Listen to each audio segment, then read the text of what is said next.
escritos sobre religiosidad, etc., ¿no? O sea, yo creo que es básicamente una mujer de clase alta que tiene la capacidad y además la ejerce de romper con moldes.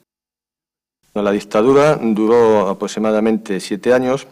Hay una primera parte hasta 1929 que fue acompañada de un tiempo de bonanza económica, creación de empleo, grandes obras públicas, lo cual benefició mucho a la política de Primo de Rivera. Pero realmente es en el 29 cuando vienen los problemas debido a la crisis económica que cambia cambian los vientos de lo positivo a lo negativo. ¿Dónde correrá España? Y que está a nuestro cuidado y al vuestro, a vuestra responsabilidad y a la nuestra dirigir. Primo de Rivera quería que las mujeres se incorporaran al proyecto de la dictadura y en ese sentido necesitaba un tipo de mujer muy determinado. En ese sentido yo creo que no hay que desvincularlo de lo que, por ejemplo, se está produciendo en ese momento en Italia. Es decir, para Primo de Rivera, Mussolini es un modelo. Y la Italia fascista es una Italia que insta a las mujeres, el fascismo insta a las mujeres a que apoyen al Estado a través, sobre todo, de lo que es la función, o lo que se supone que es la función fundamental de las mujeres, que es el tener muchos hijos para la patria. El gran cambio que se produce en estos años es que las mujeres empiezan a acceder a espacios que hasta entonces les estaban vetados absolutamente. Uno será el espacio educativo, básicamente la universidad, los espacios políticos, básicamente, y luego hay toda una percepción muy interesante de la ciudad. El núcleo paradigmático, hay muchos más, ¿no? El núcleo paradigmático sin duda es el Liceum Club. El Liceum Club es una organización que rápidamente tiene pues 500 mujeres y donde confluyen mujeres de muy diversa ideología. También hay que mencionar el Ateneo. El Ateneo que también, eso sería ya en los años 30, pero vamos, también desarrolla toda una serie de actividades en las que participan las mujeres. También hay núcleos muy interesantes pues, en torno a la residencia estudiante, a la residencia señoritas, porque, digamos, eso permite a muchas mujeres, muchas jóvenes que proceden de otros sitios que no son Madrid, ubicarse en Madrid, desarrollar estudios universitarios y, bueno, encontrarse con ese núcleo tan interesante que es la residencia de estudiantes en esos años, ¿no? Éramos estudiantes y Dalí me llevó a la academia a Federico García Lorca y a Buñuel y algunas personas más de la residencia de estudiantes donde ellos habitaban.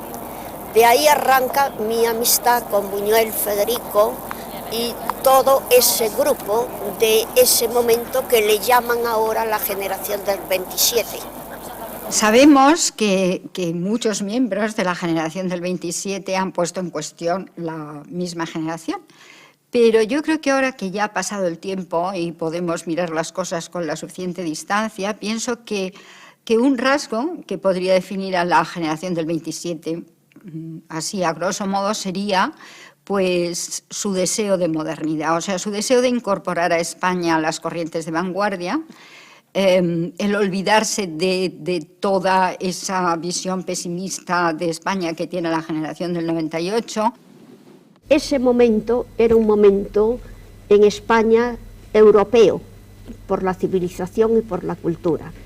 Maruja hablaba muchas veces de Madrid como la ciudad alegre y confiada. Yo creo que ella tenía un recuerdo fantástico de aquella época. Los primeros años del siglo XX son los años de una incorporación ya muy decidida de la mujer a la vida pública y en este sentido pues Maruja es un ejemplo vivo porque su vida fue una muestra clara de ese vivir de otro modo. Siempre fue una mujer independiente tanto desde un punto de vista personal como profesional. No hay que olvidar que, excepto Miguel Hernández, todos pertenecían a familias burguesas, su origen era burgués, y entonces, en cierto modo, eran todos como eternos adolescentes. Ella hablaba pues, de aquellos años como una juerga continua y, bueno, y al mismo tiempo como años de una gran creatividad. Nosotros teníamos una intuición de lo que nos gustaba, y resulta que lo que nos gustaba era un pronóstico ya para otra época de devenir, aunque fuera prohibida y mal vista por las familias y por la sociedad contemporánea. Es muy frecuente que la imagen de las mujeres o su vida pues se imponga sobre su obra creativa, o sea, sobre su personalidad intelectual o pública. Yo creo que en el caso concreto de Maruja, su personalidad lo que hizo fue que se interesaran por ella gentes completamente ajenas al mundo del arte y que acabara siendo en aquel Madrid de los 70 y los 80 un personaje un tanto pintoresco. Sin embargo, yo creo que finalmente, con el tiempo, pues yo creo que su obra acaba ocupando el lugar que merece y ahora mismo es una pintora perfectamente valorada, perfectamente apreciada. La función del arte, pues para mí la función del arte es una religión estética y además es la inmortalidad.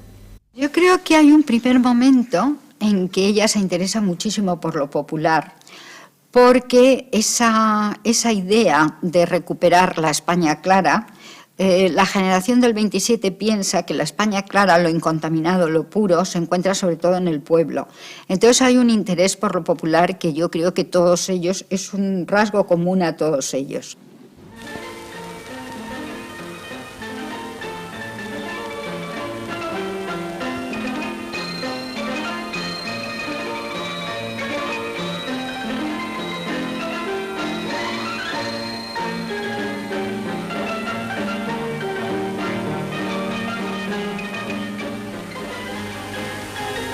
Maruja Mayo pintó el encanto de la verbena de Madrid y nosotros vamos a mostrar la esencia de esta verbena.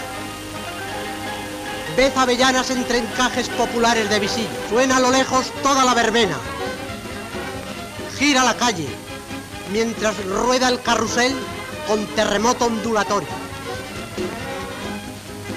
Ahí tenéis a don Pablo, a don José y al gran don Quintín Ramón Gómez de la Serna y a Ricardito. Unos insensatos quieren levantarle la tapa de la chistera. Y es también la verbena buena suerte.